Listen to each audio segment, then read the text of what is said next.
This is 24 Halls of Atonement on Tyrannical Raging Volcanic Encrypted Week. So we're going to start off by pulling the two thrusters along with the Houndmaster.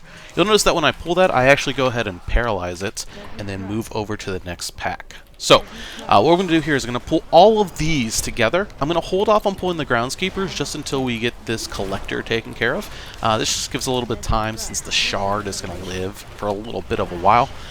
For me to kind of get things under control, and then once I feel I'm comfortable and ready to go, I go ahead and pull those in, which you'll see now.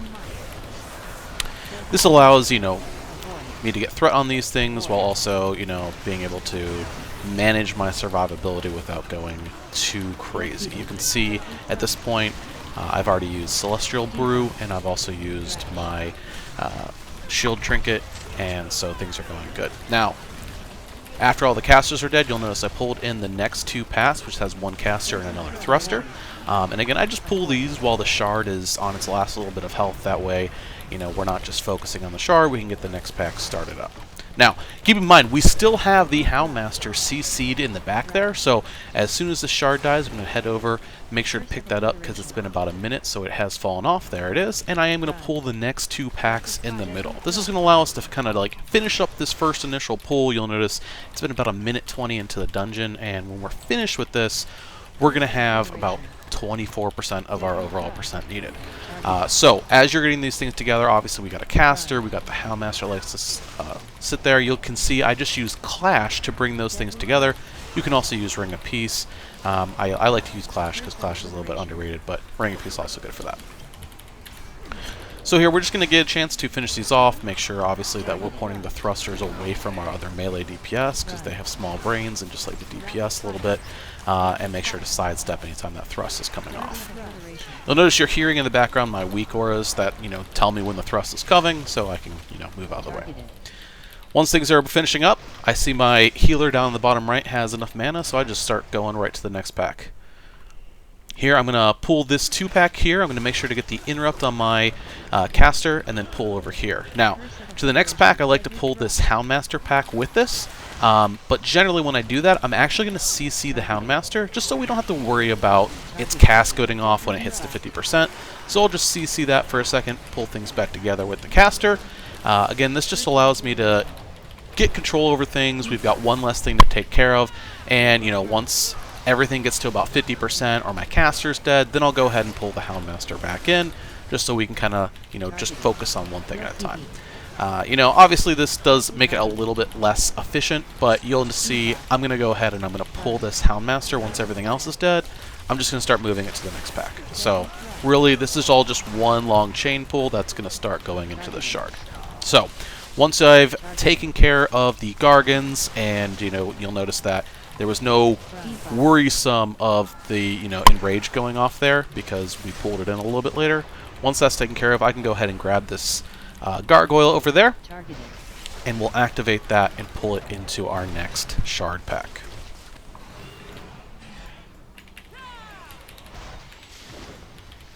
So with the Shard pack, I like to pull some people will pull Woe. I just like to pull for the extra cooldowns and defensives and whatnot.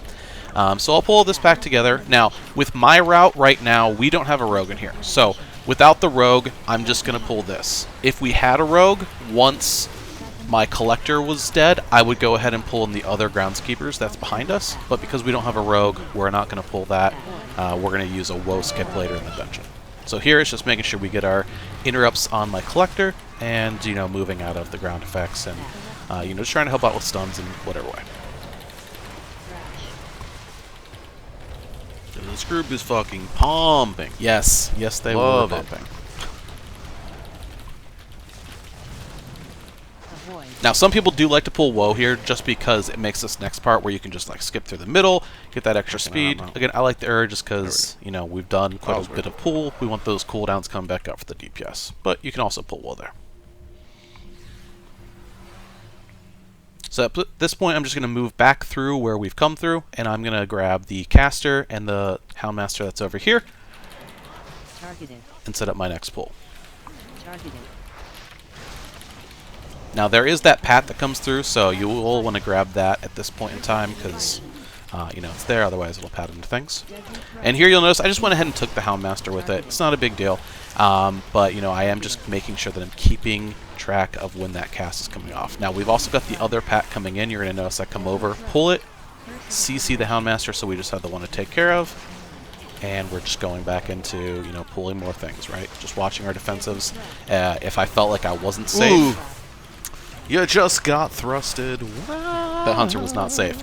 But if I felt like I wasn't safe, I might just CC that and not pull it in. But here, I felt safe, so I just went ahead and pulled it in. It is Tyrannical week, so not nearly as big a deal.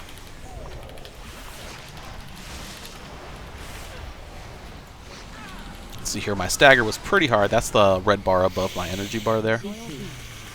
So I just went ahead and knocked him back just to be a little safe.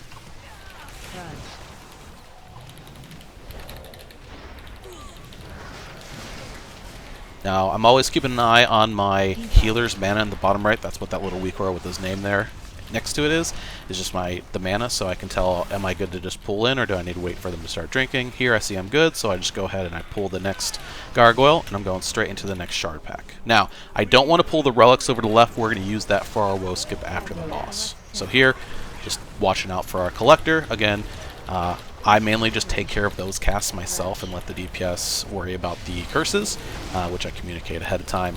But basically you can get every single collector's cast by kicking the first cast, waiting till the second cast goes through until the channel starts, and then you can hit it with a Paralyze, you can hit it with a Ring of Peace, you can hit it with a Leg Sweep, lots of options there. You can even hit it with a Clash.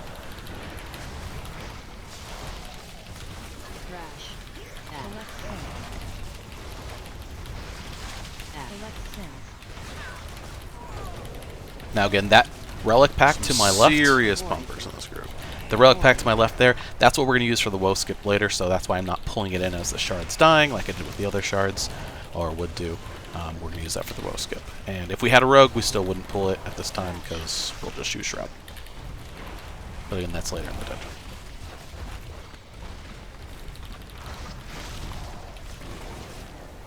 Now from here, I'm going to go over and I'm going to pull the 2 sets of casters and thrusters over here. This is just going to allow our DPS to, one of the range to tag the gargoyle that's up on the top to, prepare us for the next pull, which is going to be the pack before the boss and the boss together.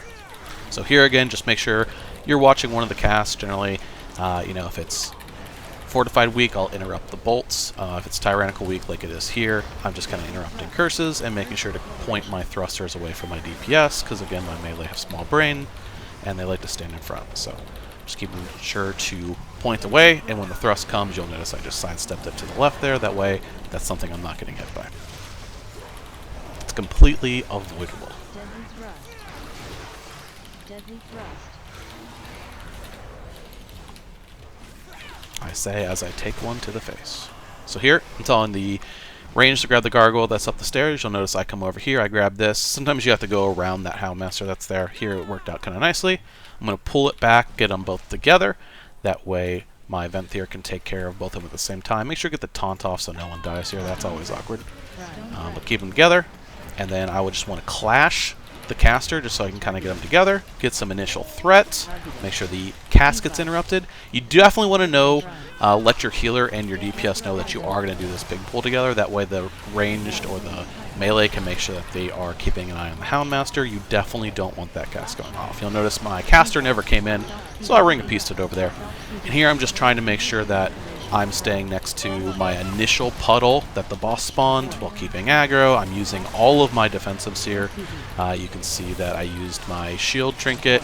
I did use Fort Brew and Celestial Brew. And I'm just kind of trying to keep things under control, make sure I keep on going back into my puddle and using a small defensive if I need to, as the boss is going to hit me. That way, again, the melee aren't getting hit. Now after this, you're going to want to pull the boss away right before he gets 100 energy, that last slam. Do not taunt it. Taunting it causes this weird bug that causes the boss to just like super spin these lasers around super fast, so do not taunt. I don't know if it's just a monk bug or if it works with all that way, but if you've ever seen that thing just like spin out of control, it's because someone taunted, which As a monk, you want to be careful. Like, I like to use taunt to pull things quicker because it does give them that like speed buff to get to me. But that's one thing you want to be careful of. You will notice that when the spinners came out, I did just go ahead and grab that third gargoyle and let my DPS take care of it, just so we have a little bit extra. So we actually got 3 gargoyles in this pack. Avoid. Keep debris. Blast shards. And again, basically just go stand in the shards right before, like after you see it's going to target the ranged or whatever, pull it into the red puddles and just let it hit me, and then I pull it back out again just to make sure the melee aren't getting hit. Again, watch that energy. Sometimes the last one will be on you, sometimes it'll be a throw onto the ranged, but you just want to be Talk careful. about how much time we have right now. Watch that. That was a bunch of bombs. Shut up, Bass Kyle! He's so obsessed with the timer. Anyways, so just make sure you watch, because when it gets to 90% energy, that last throw or hit on you is going to be when you're going to need to pull that boss out.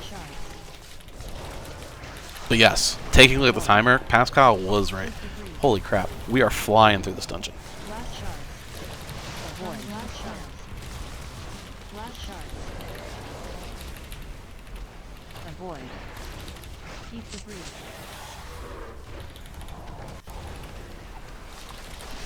Avoid. Send light.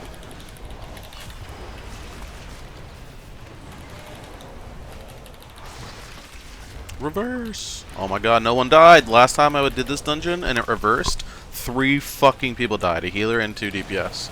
And it was like, are these people for real? They were for real. It was a better. This one, much better. Somehow while talking just now, I got a cat hair in my mouth, and Blast shards. it's super awkward. That's awkward, Pascal. Alright, at this point, I'm looking at my healer's mana. It looks good. I'm pulling right into the next pack. This is going to be a WoA cast. Okay, Pascal, calm down with the coughing there. So here we're just pulling WoA. This, again, if you have a rogue, you don't need to do this pull. This is where you would have pulled the Groundskeeper earlier with the second shard. But here, we're pulling this to get the WoA specifically so that we can kill this pack real quick and then go straight to the next boss.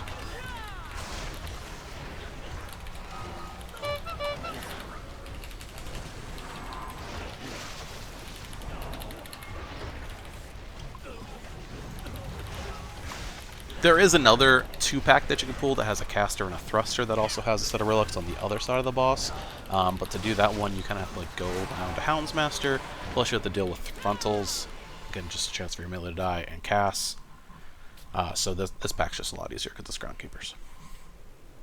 Now, if you have a Venthyr who knows what they're doing, they can actually pull the other Gargoyle. That's why I actually mark it over here. The guy we were playing with didn't know how to grab it, so he just ignored it and we just went in. But normally with Tyrannical, you do want to grab that.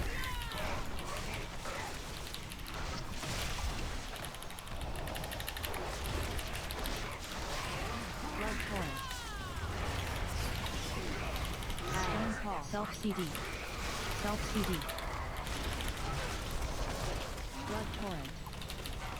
Avoid. So definitely use your monk utility here. Ring of Peace, Clash, get some interrupts. It's on me. To get these adds together. The way you can tell when you're safe to move if you aren't sure, you'll notice that when I moved out there, the boss has a cast bar itself, so don't look at the countdown on you, right? Watch the boss when his cast bar, as soon as he jumps, that's when you're good to roll, Chi Torpedo, teleport, whichever method you choose to use, to get out from there so that you don't get hit. Alternatively, if you don't have that, just pop a defensive as a tank, you're normally safe. But do use something like Cell Brew, one of your trinkets, or Fort Brew. It's on me again. As soon as he jumps, you can see I Chi torpedoed right out of there, and I was safe as heck.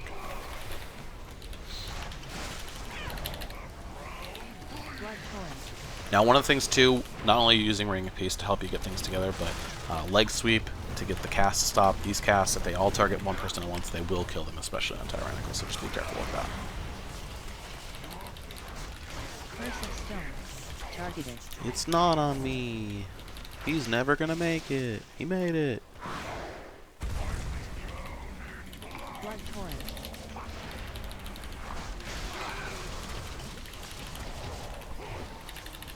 Now, one of the other things to kind of keep in mind while you're doing this boss as a tank is keeping an idea of keeping the middle clear of the blood. So you'll notice I kind of pulled him away just in case the blood came, so we could still deal with these adds in the middle.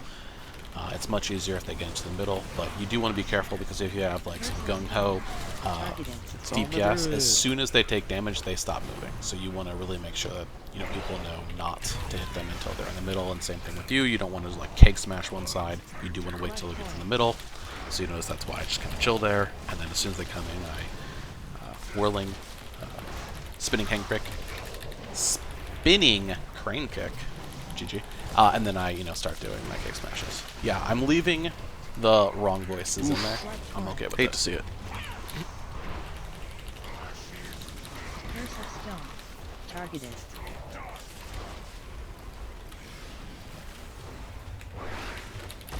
Stone Call.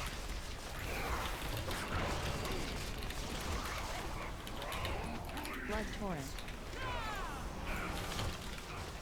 Blood Torrent. You can see there I use a little bit of Ring of Peace, some Clash to get these in. I'm hoping that someone else will interrupt that far ad. And if not, then I'll just go in. Luckily it was interrupted, so I was able to just taunt it and be safe. Actually, I didn't even taunt it.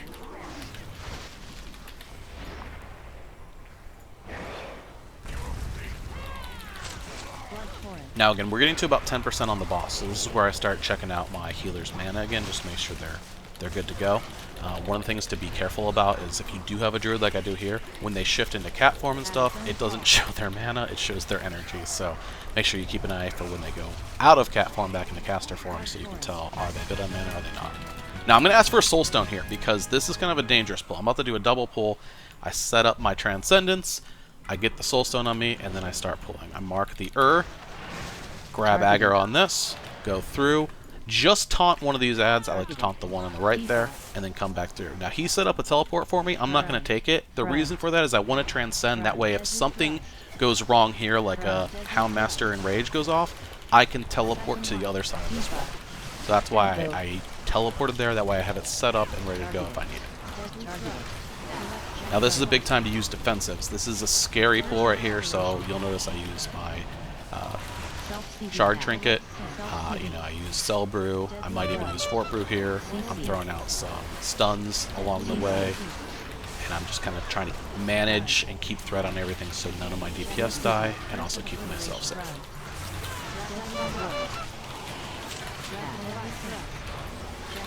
At the same time, you want to be making sure you're getting kicks on the Collector, that's what just died there, and also moving out of the way, sidestepping, or just fully moving for the thrusters. And again, point the thrusters away from your DPS. That's a much more dangerous pull on a Fortified Beak, but on Tyrannical, it's not too bad. You can see I actually only had to use my Shard and then my Blood Skill, along with Silver. Now here I just pull Vi. I like to pull this back just so people are, okay. But get this Vi buff and then just pull it into the next boss. Some people like to do here. I like to do Vi, that way I have the haste buff plus the buff right as the boss starts.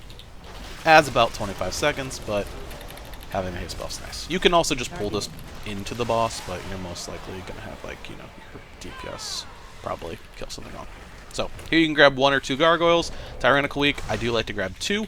If it's fortified, I actually only like to grab 1 and save the other one for the pull after it. But since it's Tyrannical, we do pull both.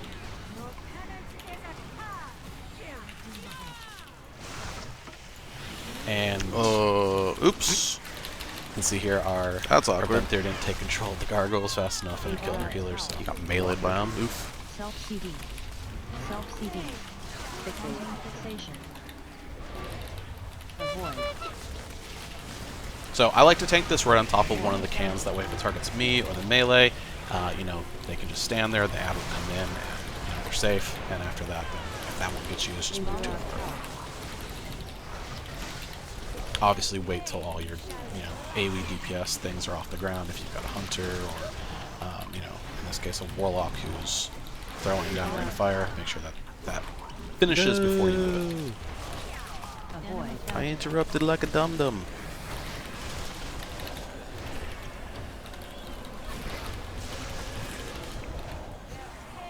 Interrupt.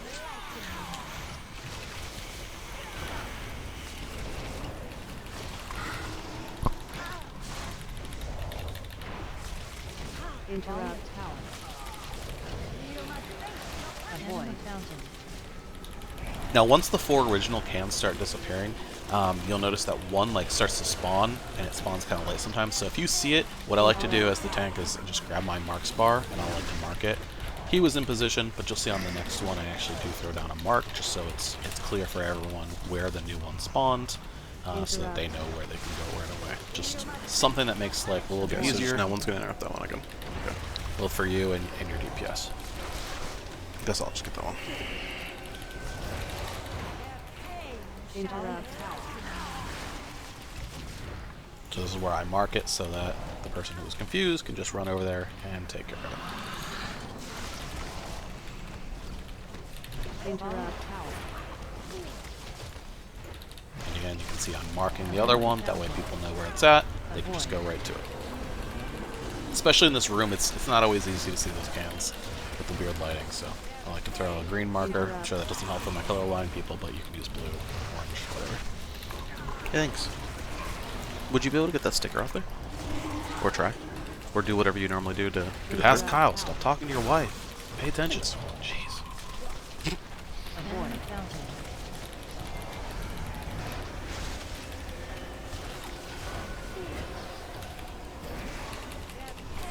Interrupt.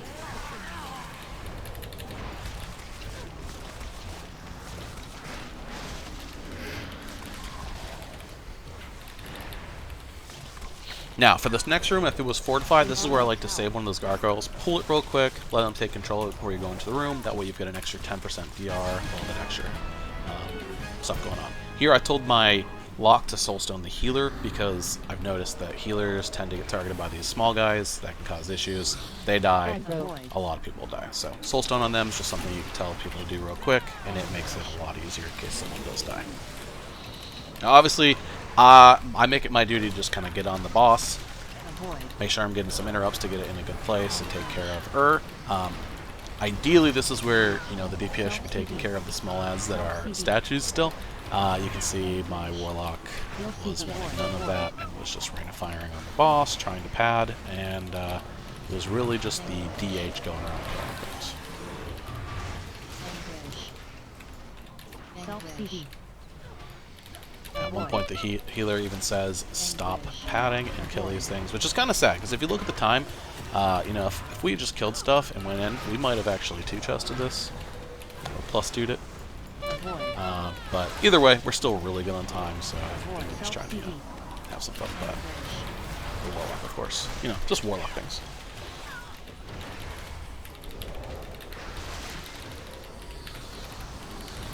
Avoid. But once the last ones activate, make sure that you mark the boss. That way they can stop focusing on another and just kind of tunnel into the main mini boss there. But keep in mind, this area actually is pretty tough, especially on fortified weeks. This is Tyrannical again, but on fortified, use things like Ring of Peace to keep those ads off your healer. Clash, taunt, leg sweep, do stuff like that. Make sure that if your healer's in trouble, move to your healer and take care of those stop ads at it. for them. True though. They let all of them go off.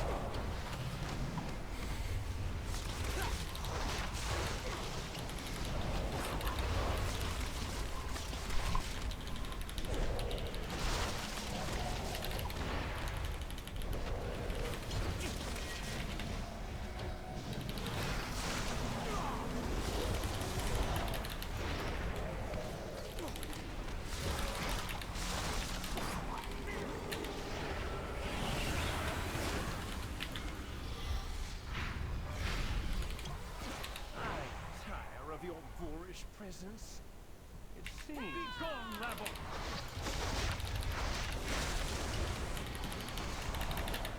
So now, last boss is pretty straightforward, but as you get up in key level, I noticed especially 23s and higher on Tyrannical weeks, this dot that just got put on me, it actually starts to hurt. So use things like Cell Brew if you're using any defensive trinkets. Get frontaled. Make sure that you're watching out for those, save those for that point, and really just watch that you're keeping out for your health, because it can take pretty hard. You also notice that when the statues are coming, if I see where it's going, and I know it's not coming at me, I just stay put. If I don't see it, the best thing that you can do is just move away from everyone. Move away from where you were and where people were. Doesn't matter if you can see it or not. As long as you move away from where anyone was before and not into a path of them, you'll always be safe. So like there, I saw it going at the mage, so I just kind of, or not mage, but warlock, so I just kind of stayed put. That's out there. Now, some people know this, some people don't, but with these lines that come out from the statues, you can easily take these, you can take 2 of them as a tank. I sat here and tried to take one from the hunter, because I'm dumb. But you could take 2 of these. The lines don't actually act, so like if you have 2 lines on you, or if you can get 3, which is tricky but can be done, it only hits you as if it's getting hit by 1. So that's something I try to take from the like squishier classes, the hunters, the mages. If a healer for some reason is blocking one and a DPS is being a derp, then I'll Actually insane. We just missed the 2 chest. But do keep in mind, like, it's based on your body size, so like as a blood elf, it's not super easy to get 3. I know if you use like a toy to transform into a tauren, it can make it easier to get more than 3. Sometimes you can get 4. Generally, I just try to get 3. What? Are these guys for real? These guys are for real. They both just walked into it after it landed and killed themselves? But here you'll see no one's blocking the healer. The healer's just kind of chilling there, so I'm going to take 2. And then for the second one, I like to just use Zen Med. Block 2, Zen Med. You basically take no damage from it. And there's no melees going out, so that's just a 60% DR just straight up on you for the duration of the lines. Yikes.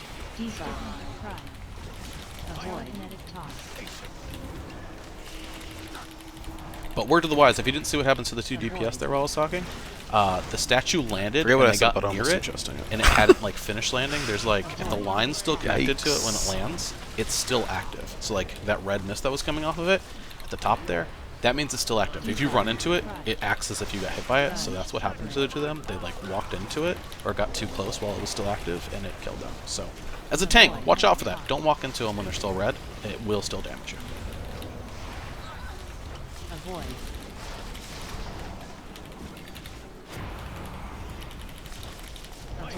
Dude, this druid's actually doing 6k DPS right now. Debuff. Grudge. Suffering.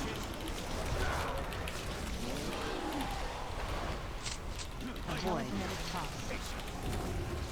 So that's pretty much going to finish up this dungeon. I'm going to put a link to my route, both with Rogue and without, at the end of this video, so you can grab it from the description below. But yeah, thanks for chilling. If you liked the video, if you liked how this new annotated... He did 7k overall. Oh my god, dude. If you like the new style of me That's talking actually over it, insane. give me a like, leave me a comment. Really does help me out, and I'll catch you in the next one.